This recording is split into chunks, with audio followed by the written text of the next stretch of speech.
നേരത്തെ ശിരൂരിൽ. അഭിലാഷ്, ഞാൻ ഒന്ന് ഇടപെടുകയാണ്, അതിനുശേഷം അഭിലാഷിന് തുടരാം. ഇപ്പോൾ നമുക്കൊപ്പം ഫോറൻസിക് വിദഗ്ധ ഡോക്ടർ ശശികല ചേരുകയാണ്. ഡോക്ടർ, നമുക്കിപ്പോൾ നിർണായകമായിട്ടുള്ള ഒരു വാർത്തയാണ് നമ്മൾ പ്രേക്ഷകരിലേക്ക് എത്തിച്ചുകൊണ്ടിരിക്കുന്നത്. ശിരൂരിൽ ഒരു മൃതദേഹം കണ്ടെത്തിയിരിക്കുന്നു, പക്ഷെ അത് അർജുന്റേതാണോ എന്ന സംശയമുണ്ട്. അർജുന്റെ സഹോദരന്റെ DNA സാമ്പിൾ അവിടെ ഉണ്ട് എന്നാണ് നമ്മൾ മനസ്സിലാക്കുന്നത്. അങ്ങനെയെങ്കിൽ ഇത് രണ്ടും തമ്മിലുള്ള മാച്ച്, അതിനുള്ള സമയം എത്രത്തോളം എടുക്കും? സമയം ഒരു ക്രൈറ്റീരിയ അല്ല കേട്ടോ. ഇപ്പൊ അർജുൻ കാണാതായിട്ട് ഒരു മാസം കഷ്ടിയാവുന്നല്ലേ, അതിൽ താഴെ ആവുന്നല്ലേ ഉള്ളൂ. അപ്പൊ എന്തായാലും അർജുന്റെ DNA പരിശോധന നടത്താൻ പറ്റും.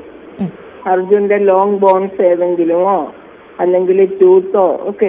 ലോങ് ബോൺ ആണ് ഏറ്റവും നല്ലത്. ലോങ് ബോൺ എന്ന് പറയുമ്പോൾ നമ്മുടെ തൈ ബോണൊക്കെ ഉണ്ടല്ലോ, അതിൽ നിന്നൊക്കെ DNA എടുക്കാൻ പറ്റും. ബോണിന്റെ മജ്ജയിൽ നിന്ന് DNA പരിശോധിക്കാൻ പറ്റും. ബ്രദറിന്റെ DNA വെച്ചിട്ടുണ്ട്. പിന്നെ അമ്മയുണ്ടല്ലോ, അമ്മയുടെ DNA-യുമായിട്ട് കമ്പയർ ചെയ്യാം. ബ്ലഡ് സാമ്പിളോ എടുക്കാം. നമുക്ക് ഇതിനകത്ത് കുറച്ച് നമുക്ക് സംശയങ്ങളുള്ളത് ഞാൻ മാഡത്തോട് ചോദിക്കുകയാണ്. ഡോക്ടർ, നമുക്കിപ്പോൾ അവിടെ ഉണ്ടെന്ന് പറഞ്ഞത് അർജുന്റെ അനിയന്റെ DNA സാമ്പിളാണ് അവിടെ എടുത്തു വെച്ചിട്ടുള്ളത്, കർണാടക. അപ്പോ ഇപ്പൊ ഉടൻ തന്നെ അപ്പോ ഇപ്പൊ കിട്ടിയിരിക്കുന്ന ഈ മൃതദേഹത്തിന്റെ കൂടി DNA പരിശോധിക്കുകയാണെങ്കിൽ അതിനുള്ള സമയം എത്ര എടുക്കുമെന്നാണ് ഞാൻ ചോദിച്ചത്. അതിനുള്ള സമയം ഫോറൻസിക് സയൻസ് ലബോറട്ടറിക്കാരാണ് ഈ പരിശോധന നടത്തുന്നത്. അവർക്ക് എത്ര ടൈം എടുക്കും എന്നുള്ളത് അവരിൽ ആരെങ്കിലും ഒരു എക്സ്പേർട്ടുമായിട്ട് ചോദിക്കാം. ദിവസങ്ങൾ എടുക്കുമോ മാഡം? എന്തോ ദിവസങ്ങൾ എടുക്കുമോ? ഒരു മിനിമം ഒരു 3 days എങ്കിലും എടുക്കുമെന്നാണ് എനിക്ക് എന്റെ അറിവ്. 3 ദിവസമെങ്കിലും മിനിമം എടുക്കും. 1 or 2 days എടുക്കും.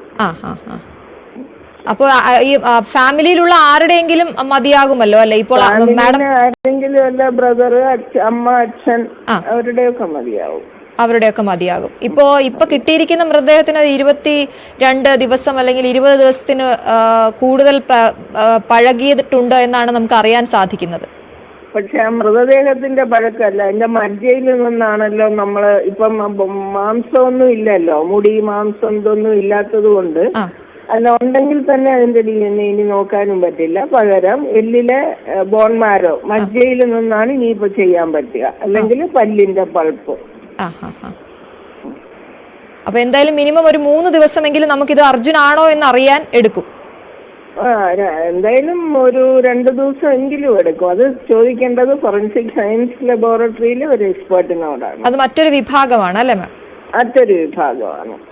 ശരി. അപ്പൊ നമ്മളിപ്പോ ഇത് ശേഖരിക്കുന്നത്, ഈ മൃതദേഹം എടുത്തതിന് ശേഷമുള്ള നടപടിക്രമങ്ങൾ എങ്ങനെയാണ് മാഡം? ഇപ്പൊ നമ്മൾ ഈ ഒഴുകി നടന്ന മൃതദേഹം എടുക്കുന്നു, അതിനുശേഷം പോസ്റ്റ്മോർട്ടം അങ്ങനെയൊക്കെ ഉണ്ടാകുമോ?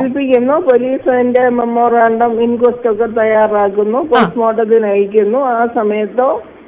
ആ സമയത്ത് പോസ്റ്റ്മോർട്ടത്തിന് ചെയ്യുന്ന ഡോക്ടർ ആ മൃതശരീരത്തിൽ നിന്നും ഇപ്പൊ ഡീകമ്പോസ്റ്റ് ആണല്ലോ, അതെ, അതുകൊണ്ട് തന്നെ അതിന്റെ ഒരു ഏതെങ്കിലും ഒരു ബോൺ, മജ്ജയുള്ള ബോൺ, സാധാരണ നമ്മള് ബ്രസ്റ്റ് ബോൺ, സ്റ്റേർണമോ അല്ലെങ്കിൽ തൈ ബോണോ ഒക്കെയാണ് എടുക്കുക.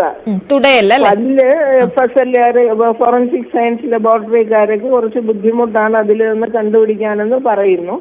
അതുകൊണ്ട് ഏതെങ്കിലും ലോങ് ബോൺ, ഒന്നും കിട്ടിയില്ലെങ്കിൽ പല്ല് മോളാർ ടൂത്ത് എടുത്തു കൊടുക്കും.